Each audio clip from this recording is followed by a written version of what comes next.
Breaking news! The countdown has already begun, my friends. I don't know about you, but with every day that goes by, my blue, red, and silver heart beats stronger and stronger. The season hasn't even started yet, but the energy is already in the air, pulsing like it's game day in Foxborough. Our team is gearing up, the machine is in motion, and I can feel that something big is about to happen. Behind the scenes, things are heating up, and there's a lot going on inside the organization. And trust me, you're going to want to hear all of it. But before we dive into the details, make sure you smash that like button, only if you're a true Patriots fan. I want to see who's been carrying this passion for more than 19 years. And of course, maximum respect to all of you who have been cheering since the glorious 70s. You are part of our history. And to show you're with us, drop this in the comments. Go Pats! Let's stay strong. Now buckle up, because today's news is going to shake things up. Just 5 days away from kickoff against the Las Vegas Raiders, the Patriots have dropped their unofficial depth chart for Week 1. And let me tell you, there are some moves here that nobody saw coming. At first glance, it looks like your standard Belichick-style chessboard. Nothing too flashy, but the deeper you look, the more you realize this isn't just a depth chart. It's a blueprint of how this team plans to attack the season. And for fans who think they already know the Patriots' offensive and defensive schemes, this release might just make you question everything you thought you knew. Let's start at quarterback, because that's where the spotlight always falls. Drake Maye is locked in at quarterback 1. No shock there, but here's where it gets interesting. Josh Dobbs is listed as QB2, with Tommy DeVito, yes, Mr. Tommy Cutlets himself, slotted in at QB3. But don't be fooled by that number. DeVito has already shown in New York what he can do when given real reps, and reports out of practice say he's been sharp. There's already chatter that the backup role might not be locked down for long. Dobbs' veteran presence gives him the edge right now, but if DeVito keeps building momentum, we could see a quarterback shuffle as the season unfolds. Imagine the buzz if that happens mid-season. Now, to the backfield. This is where things start to get spicy. For running backs made the list, but the surprise is Tre'Veyon Henderson sitting as RB3 on paper. Don't let the 3 fool you. Insiders say he's going to see heavy usage,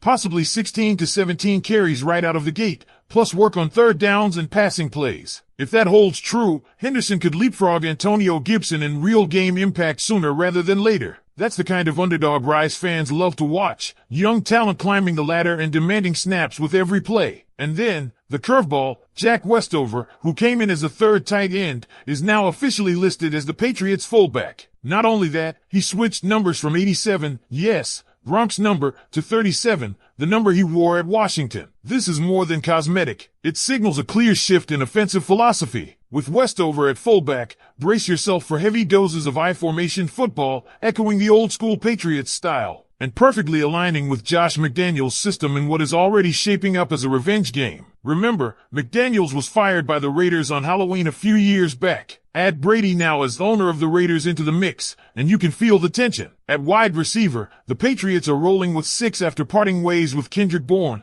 who asked for his release, and Jalen Baker, who ended up with the Eagles. The top 3? Stephon Diggs, Demario Douglas, and Keyshawn Bout. Then you've got Michael Collins, Epon Chisholm in the slot depth, and Kyle Williams rounding out the unit. It's a blend of proven star power with Diggs, young explosiveness with Douglas, and intriguing depth with the rest. Fans should keep a close eye on Douglas this season. Every signal points to him being featured heavily. Tight end is thinner now that Westover has shifted to fullback. That leaves Hunter Henry and Austin Hooper as the main 2, with depth stashed away on the practice squad like C.J. Dipree and G. Scott. It's risky to roll with just 2 active tight ends, but clearly the staff believes their offensive sets will rely more on the fullback-heavy approach and versatility in the backfield. The offensive line? It's solid but raises a few eyebrows. Will Campbell, Jarrett Wilson, Garrett Bradbury, Mike Onwenu, and Morgan Moses make up the starting 5? But depth is questionable. Caden Wallace is listed as backup for both guard spots, which feels thin considering the importance of protecting a rookie quarterback like Maye. It's clear Mike Vrabel trusts this group,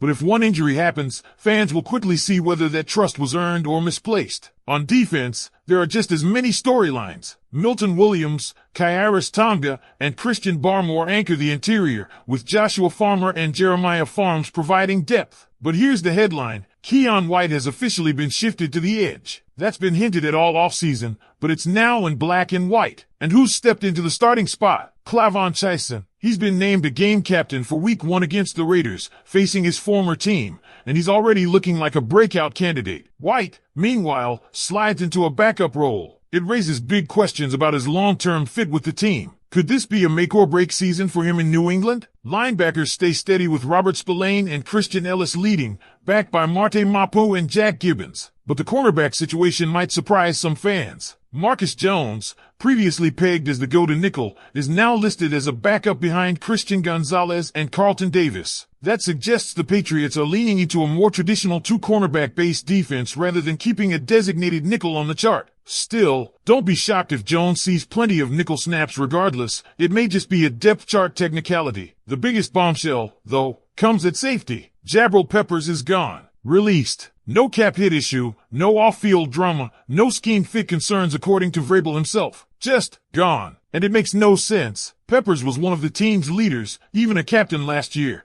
and arguably the third best player on the roster. Now the job falls to Craig Woodson and Jalen Hawkins as starters, with Kyle Duggar behind them. But is this young duo really ready to take the reins? Fans, analysts, even people inside the league are asking the same question. What exactly are the Patriots doing here? Special teams keeps things steady. Bryce Baringer punts, Andy Borgels kicks, Antonio Gibson gets kick return duties, Marcus Jones handles punt returns, and Julian Ashby snaps. Reliable, no drama there. And here's where we land. The Patriots have released a depth chart that, at first glance, seems simple, but the closer you look, the more questions it raises. Is Henderson about to explode into stardom? Will DeVito push Dobbs for QB2? Can Chison become the defensive leader this team needs? And most importantly, why on earth did they let Jabril Peppers go? Now it's your turn, Patriots fans. I want to hear from you in the comments. Do you believe the team made the right moves? Should Peppers still be here? Do you trust this roster as it stands heading into Vegas? Drop your thoughts, because this season is starting with more drama than anyone expected, and I can't wait to see how it all unfolds. If you thought the first half of this depth chart breakdown was packed with surprises, wait until we dive deeper into what all of this really means heading into week 1 against the Raiders. Because make no mistake, these moves aren't just about names on a piece of paper, they're signals. And every signal points toward a Patriots team trying to reinvent itself while still holding onto the DNA of what makes New England football dangerous. And the real question is, are these decisions bold genius or risky gambles that could backfire when the lights come on in Las Vegas? Let's circle back to the offense, because Jack Westover's shift to fullback cannot be overstated. This isn't just about filling a roster slot, it's about identity. How many teams in today's NFL actually commit to a fullback anymore? Almost none. But here's New England leaning back into it, telegraphing a power game, I formations, and the kind of bruising, balanced offense that can control tempo. Think about what that does for Drake Maye. Instead of throwing him to the wolves and demanding he air it out 40 times a game, this system gives him protection, a strong run game, layered play action, and the ability to keep defenses guessing. And with Tre'Veyon Henderson poised to take on real starter-level touches, this could be the safety net that allows Maye to develop without being crushed under rookie expectations. But it's not just about the rookies. Stephon Diggs isn't here to rebuild, he's here to win. You don't bring in a receiver of his caliber and then play it safe. Pairing him with Douglas and Bout means New England has the speed, route running, and explosiveness to attack downfield. And when you combine that with the return of a fullback-heavy scheme, it forces defenses into a lose-lose situation. Load the box and Diggs burns you. Play deep and Henderson eats you alive underneath. This is the chess game the Patriots are clearly preparing for, and it has all the makings of a quietly lethal offense. Now defensively, the changes are just as fascinating. Clavon Chison stepping in as a captain for week 1 tells you two things. The staff sees him as more than just a rotational piece, and the locker room respects him enough to follow his lead. That's huge. But it also raises alarms about Keon White. If Chison claimed that starting role this quickly, what does it say about White's future in New England? He went from high-potential edge rusher to backup in a matter of weeks. That doesn't happen unless the coaches have real concerns. Fans should watch this situation closely, because a slow start or locker room shakeup could make White a trade candidate before the season's midpoint. And then there's the secondary, arguably the most polarizing part of this roster. The decision to cut Jabril Peppers still hangs over everything like a storm cloud. It's not just that he was productive, it's that he was a captain, a tone setter, a guy who gave the defense swagger. Replacing that with two young starters in Craig Woodson and Jalen Hawkins is risky. Yes, they're talented. Yes, they've shown flashes. But do you trust them against proven quarterbacks? Do you trust them when the game is on the line? Patriots fans have seen this movie before. Talent is one thing, leadership is another. And losing both in one move feels like ripping the heart out of the defense. The coaches can spin it however they want, but in the end, fans are left wondering, Was this really what's best for the team? Let's also not ignore the corners. Marcus Jones being bumped down the chart is puzzling. He was electric in the nickel last season, and yet he's now slotted behind Gonzalez and Davis. Maybe it's just a paper move. Maybe it's about aligning with base sets, but it almost feels like the Patriots are holding back one of their most dynamic weapons. Jones is too versatile, too dangerous to just ride the bench. Expect to see him unleashed in ways the depth chart doesn't show, because if they don't, opposing offenses are going to exploit the lack of depth in coverage. Special teams remain solid, and in a year like this, that stability is gold. Marcus Jones returning punts is automatic electricity, Antonio Gibson can flip a game on kickoffs, and Bryce Baringer continues to give the defense great field position. It's the quiet strength of this roster, and we all know how much the Patriots value winning the hidden yardage battle. But here's the real storyline as we march into Sunday. This opener against the Raiders isn't just a game. It's a statement. Josh McDaniels may no longer be in Vegas, but his ghost lingers, and with Tom Brady now tied to the Raiders as an owner, the emotional weight is enormous. The Patriots aren't just facing another team. They're stepping into a storyline drenched in history, revenge, and pride. For Maye, it's the chance to announce himself on the NFL stage. For Diggs, it's the chance to prove he made the right choice coming here. For Tyson,